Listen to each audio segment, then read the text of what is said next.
सभी को नमस्कार। जैसा कि आप सभी जानते हैं कि कोरोना महामारी के कारण पूरे विश्व में शैक्षणिक गतिविधियां बुरी तरह से प्रभावित हुई हैं। मध्य प्रदेश राज्य में भी कोरोना के कारण विद्यालय नियमित रूप से नहीं खुल सके हैं। अब जबकि कोरोना का कुछ प्रकोप कम होता हुआ दिखाई दे रहा है, ऐसे में मध्य प्रदेश सरकार द्वारा कक्षा 10वीं और 12वीं की नियमित कक्षाएं चलाने का निर्णय लिया गया है। और इसी क्रम में मध्य प्रदेश के माध्यमिक शिक्षा मंडल भोपाल द्वारा कक्षा 9वीं से लेकर 12वीं तक के पाठ्यक्रम जो है सभी विषयों का, उसमें कुछ न कुछ कटौती की गई है उस सिलेबस से या पाठ्यक्रम से। तो आज के इस वीडियो में आपको बताने जा रहा हूं कि कक्षा 10वीं के सामाजिक विज्ञान विषय के पाठ्यक्रम से या पुस्तक से किन किन विषय वस्तु को कम किया गया है सत्र 2020-21 के लिए।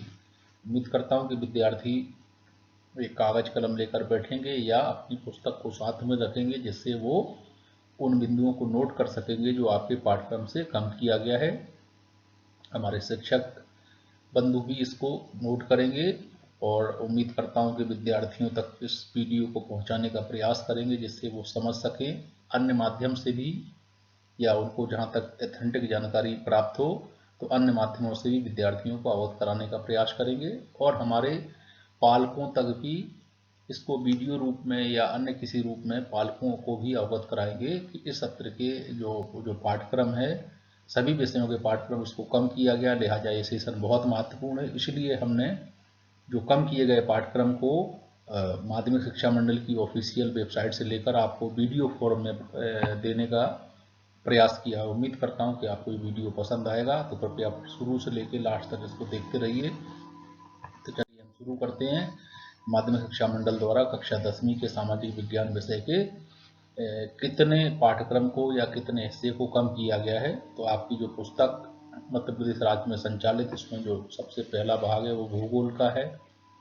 यहाँ मैं आपको संकेत रूप में बता दूं कि जो हमने नीले रंग से लिखा है इसका तात्पर्य है कि वो पाठ्यक्रम में सम्मिलित है, जबकि जो हमने लाल रंग से लिखा है उसका तात्पर्य है कि पाठ्यक्रम में सम्मिलित नहीं है। आपकी पुस्तक में तो है, लेकिन जो लाल रंग से लिखा गया है उससे कोई भी प्रश्न परीक्षा में नहीं पूछा जाएगा। तो हम बात करते हैं, चलिए शुरू करते हैं। जो अध्याय 1 भारतीय संसाधन भाग 1, ये आपकी पुस्तक में दिया हुआ, इससे प्रश्न पूछा जाएगा। ये आपके पाठ्यक्रम में सत्र 2020-21 के लिए सम्मिलित है।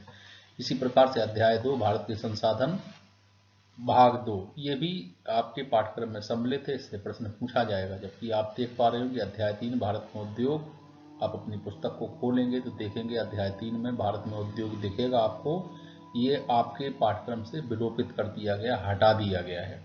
तो आपको इसको तैयार नहीं करना, इससे कोई भी प्रश्न नहीं पूछा जाएगा। यहाँ ध्यान रखना, आपकी पुस्तक को नहीं हटाया गया, आपकी पुस्तक यथावत है। उस पुस्तक से इस बिंदु को पूरी तरह से विलोपित कर दिया गया है। इसी तरह से अध्याय 4 भी आप देख पा रहे हैं, लाल रंग से लिखा गया है परिवहन, संचार एवं विदेशी व्यापार।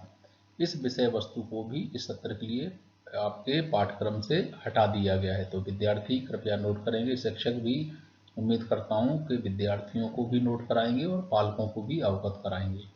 तो ये अध्याय 3 हमने इसको स्पिन किया है, आपने नोट कर लिया होगा। और अध्याय 4 को भी हमने स्पिन किया, आपने इसको भी नोट कर लिया होगा कि ये आपकी पाठ्य वस्तु में इस सत्र के लिए सम्मिलित नहीं है। देखते हैं अध्याय 5 की क्या स्थिति है। तो अध्याय 5 मानचित्र पठन एवं अंकन, ये पाठ्यक्रम में यथावत है। इसी प्रकार से अध्याय 6 प्राकृतिक आपदाएं एवं आपदा प्रबंधन, ये भी इस सत्र के लिए आपके पाठ्यक्रम में सम्मिलित है, अर्थात इन दोनों ही अध्यायों से प्रश्न पूछे जाएंगे। आपको ब्लूप्रिंट जब भी माध्यमिक शिक्षा मंडल जारी करेगा, हम अपने इस वीडियो के माध्यम से आपको अवगत कराएंगे, नोट जरूर कराएंगे। तो आप इस चैनल को MP board education for all को देखते रहें।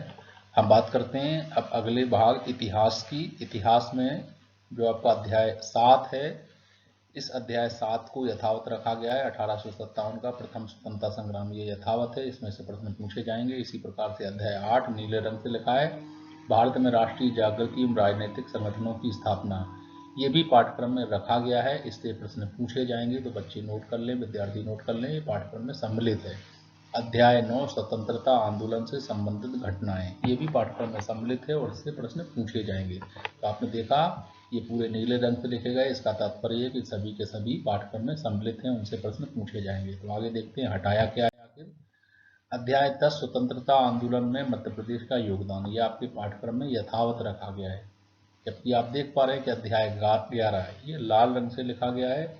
इसका तात्पर्य ही है कि इस विषय वस्तु को पाठ्यक्रम से हटा दिया गया है। इससे कोई भी प्रश्न नहीं पूछा जाएगा। विद्यार्थी भी नोट कर लें, चाहे तो इस तरह से अपनी पुस्तक में पेंसिल से निशान लगा सकते हैं या नोट कर सकते हैं कि अध्याय 11 हमारे पाठ्यक्रम में इस सत्र के लिए नहीं रखा गया है। आपकी पुस्तक में है, लेकिन आप इससे कोई भी प्रश्न परीक्षा में नहीं पूछा जाएगा। बात करते हैं, आपका अगला पोर्शन है नागरिक शास्त्र। इसमें पहला अध्याय है 12 भारतीय संविधान, ये पाठ्यक्रम में यथावत है, इससे प्रश्न पूछे जाएंगे। अध्याय 13 भारतीय प्रजातंत्र की कार्य प्रणाली, ये भी आपके पाठ्यक्रम में सम्मिलित है, लिहाजा इससे भी प्रश्न आपकी परीक्षा में पूछे जाएंगे। अध्याय 14 प्रजातंत्र के समक्ष प्रमुख चुनौतियां, ये भी नीले रंग से लिखा है ये तीनों चैप्टरों को। तो इसका तात्पर्य है कि आपके इस सत्र के पाठ्यक्रम में ये सम्मिलित हैं। आपकी पुस्तक में तो है ही, इस सत्र के पाठ्यक्रम में भी सम्मिलित है। चलिए देखते हैं अध्याय 15 की क्या स्थिति है। तो आप देख पा रहे हैं कि जो अध्याय 11 हमने हटाया था, आगे देखते हैं अध्याय 15 जो कि अर्थशास्त्र का हिस्सा है, अर्थशास्त्र का भाग है। तो अर्थशास्त्र यहाँ शुरू होता है अध्याय 15 से। ये आर्थिक विकास और नियोजन पाठ्यक्रम में यथावत है, गत वर्ष भी था, इस वर्ष भी पाठ्यक्रम में रखा गया है। अध्याय 16 ग्रामीण अर्थव्यवस्था व राष्ट्रीय ग्रामीण रोजगार गारंटी योजना मध्य प्रदेश, इस अध्याय को भी इस सत्र के लिए पाठ्यक्रम में यथावत रखा गया है। बात करते हैं अध्याय 17 मुद्रा एवं वित्तीय प्रणाली की। तो ये भी पाठ्यक्रम में यथावत रखा गया, अर्थात इससे प्रश्न पूछे जाएंगे। जबकि आप देख पा रहे हैं कि अध्याय 18 जो कि लाल रंग से लिखा गया है अर्थव्यवस्था सेवा क्षेत्र एवं अधोसंरचना, ये पाठ्यक्रम से विलोपित कर दिया गया है। ये इस साल के सिलेबस में आपके सम्मिलित नहीं है, लिहाजा इससे कोई भी प्रश्न परीक्षा में पूछे जाने की कोई संभावना नहीं है। आप इसको भी नोट कर लें कि ये आपके पाठ्यक्रम में सम्मिलित नहीं है। इस सत्र के लिए आपकी पुस्तक में है, लेकिन इसमें से कोई भी प्रश्न नहीं आएगा। आप चाहें तो पढ़ सकते हैं, लेकिन इससे कोई भी प्रश्न परीक्षा में नहीं आएगा। देखते हैं अध्याय 19 की क्या स्थिति है। ये आपको अध्याय 18 पुनः देखने को मिला। 19 देखते हैं। 19 आप देख पा रहे नीले रंग से लिखा है। इसका तात्पर्य है कि ये आपके पाठ्यक्रम में सम्मिलित है। उस पाठ का नाम है उपभोक्ता जागरूकता, इसको यथावत पाठ्यक्रम में रखा गया है। आपकी पुस्तक का जो अध्याय 20 है उसका नाम है आर्थिक प्रणाली, ये पाठ्यक्रम से हटा दिया गया है। इस सत्र में इससे कोई भी प्रश्न नहीं पूछा जाएगा। इसी प्रकार से अध्याय 21 वैश्वीकरण, इसको भी पाठ्यक्रम से हटा दिया गया है।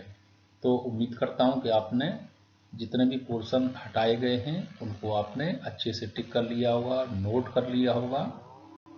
आगे देखते हैं कि जो माध्यमिक शिक्षा मंडल है उसकी अधिकृत साइट पर किस तरह से बताया गया है कि हमारे पाठ्यक्रम के किस किस हिस्से को हटाया गया है। तो माध्यमिक शिक्षा मंडल वर्ष 2020-21 कक्षा 10 सामाजिक विज्ञान कम किए गए पाठ्यक्रम की विषय वस्तु सूची।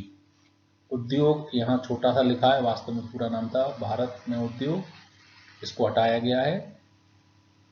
यहाँ जो चैप्टर के क्रम है वो थोड़े बहुत आगे पीछे हो सकते हैं, लेकिन आप विषय वस्तु को अच्छे से नोट कर लें। भारत में उद्योग इसको हटाया गया है। परिवहन संचार विदेशी व्यापार आपने पूर्व में वीडियो में देखा, इसको हटाया गया है। इतिहास से स्वतंत्रोत्तर भारत की प्रमुख घटनाएं, इसको हटाया गया है। अर्थशास्त्र के हिस्से से अधोसंरचना क्षेत्र एवं अधोसंरचना, अर्थव्यवस्था क्षेत्र एवं अधोसंरचना, इसको हटाया गया है। थोड़ा सा पाठ के नाम में अंतर है, लेकिन ये पाठ आपको पीछे हमने विषय वस्तु में दिखाया है, ये आपको हटाया गया है। आर्थिक प्रणाली और वैश्वीकरण, ये दोनों अलग अलग चैप्टर आपकी पुस्तक में है, यहाँ एक साथ लिख दिए गए हैं, लेकिन कोई चिंतित होने की आवश्यकता नहीं है। आर्थिक प्रणाली भी जो चैप्टर है वो आपका विलोपित किया गया है, और वैश्वीकरण भी जो आपका चैप्टर है इसको भी विलोपित किया गया है। तो उम्मीद करता हूँ कि आपने सारी प्रमाणिक जानकारी अपने पुस्तक में नोट कर ली होगी। शिक्षकों से भी पुनः अनुरोध है कि वो अपने विद्यार्थियों को अवगत कराएं, उनके पालकों को भी अवगत कराएं। इस वीडियो को भी भेज सकते हैं, इसकी लिंक को भी उनको भेज सकते हैं, ताकि उन्हें पता रहे कि ये उनके लिए बहुत आवश्यक है कि कौन कौन सा हिस्सा उनके जो पाठ्यक्रम है उससे हटा दिया गया, उनको तैयार नहीं करना है। चलिए, आपने हमारे इस वीडियो को अच्छे से देखा, आपका बहुत बहुत आभार। धन्यवाद।